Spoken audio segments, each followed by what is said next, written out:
దీపాది, జ్యోత్స్నది ఒకే రోజు బర్త్‌డే అవ్వటంతో వాళ్ళ ఇంట్లో ఉన్న వాళ్ళందరూ అయితే వాళ్ళ బర్త్‌డేని చాలా గ్రాండ్‌గా చేస్తూ ఉంటారు. ఇంతలో అక్కడ ఉన్న శౌర్య అయితే, "అమ్మ నీకోసం నేను బన్ తెచ్చానమ్మా, నువ్వు దీన్నినే కట్ చెయ్యమ్మా" అని చెప్పేసి అయితే అంటూ ఉంటుంది.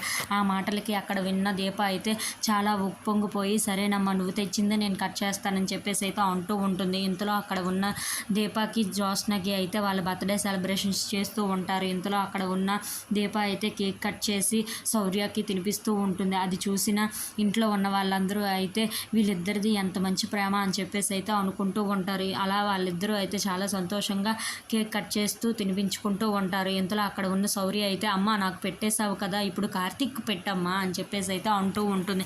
ఆ మాటలు వినగానే అక్కడ ఉన్న దీప అయితే చాలా కోపంగా కార్తీక్ని అయితే చూస్తూ ఉంటుంది. అది చూసిన కార్తీక్ అయితే, "ఏంటి శౌర్య ఇలా అన్నది" అని చెప్పేసి అయితే అనుకుంటూ ఉంటాడు. ఇంతలో అక్కడ ఉన్న దీప అయితే ఏమీ మాట్లాడకుండా సైలెంట్గా ఉండిపోతుంది. ఇంతలో కార్తీక్ వాళ్ళ మరదలు జ్యోత్స్న అయితే, "నేను తినిపిస్తానులే అమ్మా" అని చెప్పేసి అయితే కార్తీక్ని, "బావా రా బావా" అని చెప్పేసి అయితే తనని పక్కకు తీసుకొని తనకి తినిపిస్తూ ఉంటుంది.